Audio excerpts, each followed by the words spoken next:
Good evening. This is Akashvani. I'm Anuja Kumar with the news at 9.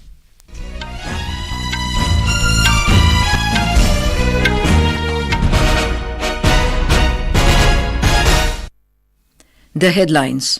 First phase of polling for Lok Sabha elections to take place tomorrow. Nitin Gadkari, Gaurav, Gogoi and Dayanidhi Maran among prominent candidates in fray. DRDO conducts successful flight test of Indigenous Technology Cruise Missile in Chandipur off Odisha coast. One Indian crew member of container vessel MSC Aries, detained by Iran, returns home safely. European Union to impose new sanctions on Iran after attack on Israel. And in IPL Cricket, match underway between Punjab Kings and Mumbai Indians.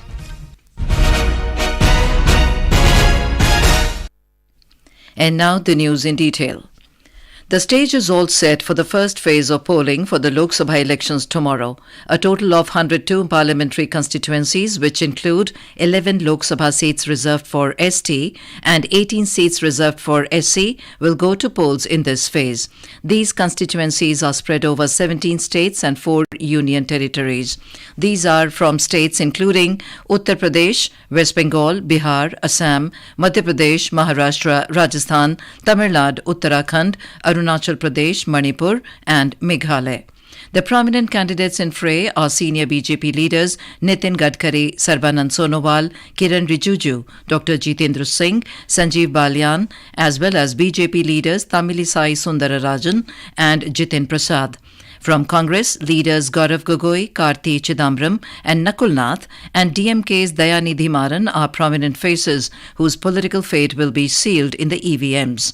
A total of 1,625 candidates are in the fray in this phase. The voting will start at 7 a.m. 1,63,000 polling stations have been set up for 16 crore 63 lakh voters in this phase. Around 36 lakh first-time voters will also exercise their franchise. More from our correspondent.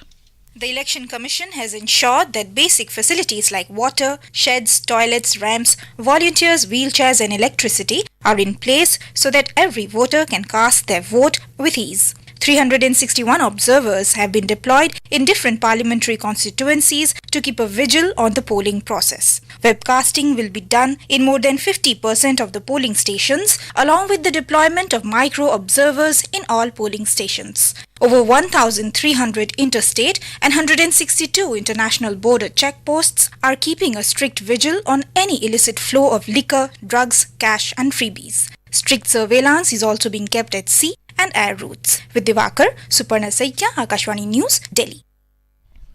In Maharashtra, 5 constituencies will go to polls tomorrow. More from our correspondent. The polling parties have reached their respective polling stations. Nagpur District Administration has also mounted 12 theme-based polling stations like Forest Theme, Tribal Theme, Metro Theme polling stations in Nagpur and Ramtek parliamentary constituencies. According to the district administration, the voters will get a new experience of polling at these stations. The 5 constituencies in East Vidarbha region, Nagpur, Ramtek, Chandrapur, Bhandara, Gondia, including Naxal-affected Gadchiroli, will go to polls tomorrow. In Gadchiroli, police and paramilitary forces ensured the security arrangements for peaceful conduct of elections. Dhananjay Wankhede, Akashvani News, Nagpur. In Manipur, all preparations are in place for a smooth, free and fair polls in the state tomorrow. The voting in the first phase will be conducted at 2,107 polling stations spread across 47 assembly segments of the state. In the second phase, the voting will be held in 13 assembly segments of Manipur on the 26th of this month. In Assam, all preparations have been put in place for the first phase of polls tomorrow. A total of 35 candidates are in the fray in this phase. More from our correspondent. Over 86 lakh voters could exercise their voting rights tomorrow at Jorhat, Dibrugarh, Lakhimpur, Chandipur and Kaziranga Lok Sabha seats. All the seats are likely to witness a straight contest between the Congress and the United Opposition Forum Assam. Political fate of several heavyweight candidates is sealed in the first phase. Senior BJP leader Sarbanand Sonowal, BJP MP Pradhan Barua and Kamakhya Prasad Tasa, Congress MP Gaurav Gogoi and President of Akham Jatiya Parishad Lurin Jyoti Gogoi are in the fray in this phase. Manaspatim Sharma, Akashvani News, Guwahati. Besides Lok Sabha polls, polling will also be held for electing new legislative assemblies in Arunachal Pradesh and Sikkim in a single phase tomorrow. In Arunachal Pradesh, the election will be held to elect 2 Lok Sabha MPs and 50 lawmakers for the state assembly. In Sikkim, all arrangements are being made for a smooth conduct of tomorrow's polling. For the lone Lok Sabha seat, 14 candidates, including 1 female independent candidate, are in the electoral fight. For the smooth conduct of simultaneous election of the lone Lok Sabha seat and the 32 seats of the State Assembly in Sikkim, dispatching of polling materials, EVMs and VVPATs to polling officials have already been completed for all the 6 electoral districts. 4,63,861 voters will exercise their franchise in this simultaneous election at 573 polling stations across the state. Ibomsa Sharma, Akashvani News, Gangtok. As the Lok Sabha election begins tomorrow, President Draupadi Murmu has urged the citizens to vote. Stressing the importance of participation in shaping the future of the country, she appealed to all, especially the first-time voters, to seize this moment of empowerment. President Murmu said, India is not just the largest democracy, but the mother of democracy. देश में एक अत्यंत महत्वपूर्ण आयोजन प्रगति पर है। शीघ्र ही लोकसभा और 4 राज्यों की विधानसभाओं के लिए मतदान होंगे। भारत सबसे बड़ा लोकतंत्र होने के साथ साथ लोकतंत्र की जननी भी है। हमारे लिए चुनाव सबसे बड़ा त्योहार भी है और राष्ट्र का गौरव भी। मुझे विश्वास है कि सभी मतदाता, विशेषकर पहली बार वोट डालने वाले युवा मतदाता मतदान के लिए उत्सुक होंगे। वो आपको सशक्त अनुभव कराने वाला क्षण होगा जब आप बटन दबाएंगे और हमारे देश के भावी स्वरूप का निर्धारण करने में अपना योगदान देंगे। Ahead of the first phase of Lok Sabha elections tomorrow, Chief Election Commissioner Rajiv Kumar has stressed that one should never underestimate the power of one vote, as there are many instances when one vote has mattered in a critical contest. Speaking to Akashvani News, the Chief Election Commissioner appealed to the voters to realize their democratic responsibility, saying, elections belong to people and the choices belong to them. Everyone has the power of one vote under the Constitution. And never underestimate the power of your one vote. There are many instances when one vote has mattered in a critical contest. We will call these elections Chunav ka Parv, Desh ka Garv. We mean it. It is everyone's pride. We must keep our date with democracy. 3 deaf-mute sisters of Dadkai Panchayat, also known as the Silent Village of India, in the Gandoh area of Doda district are enthusiastically preparing to cast their vote tomorrow and are inspiring others to participate in the Festival of Democracy. Despite having hearing and speaking disability, these 3 siblings aged between 20 and 24 are upbeat to participate in the polling. Dadkai B is located on the hilltop about 9,000 feet above sea level in the Gandoh subdivision of the Doda district. The village is also known as the Mute Village of India because it houses 84 deaf and dumb persons. Gandoh in the Doda district is a part of the Doda Udhampur parliamentary constituency, which will go to polls tomorrow. Senior BJP leader Amit Shah held 3 roadshows at Sanand, Kallol and Ranip areas in Gandhinagar Lok Sabha constituency in Gujarat today. He is scheduled to address an election rally in the Vejalpur area of Ahmedabad late in the evening today. He is the party candidate for the Gandhinagar Lok Sabha seat and will file his nomination tomorrow. Gujarat will go for polls in the 3rd phase on 7th of May. Congress leader Rahul Gandhi addressed a public meeting in Kannur today in support of UDF candidates in Kasargod and Kannur parliamentary constituencies. CPIM General Secretary Sitaram Yechuri attended public meetings in Kozhikode for the LDF. CPI General Secretary D. Raja is also campaigning in the state. Thiruvananthapuram Lok Sabha constituency is one of the 20 constituencies in Kerala that is going to polls in the 2nd phase on the 26th of this month. Our correspondent reports the Lok Sabha constituency that encompasses the major part of Thiruvananthapuram city, the capital of Kerala, is all set for a tough triangular battle.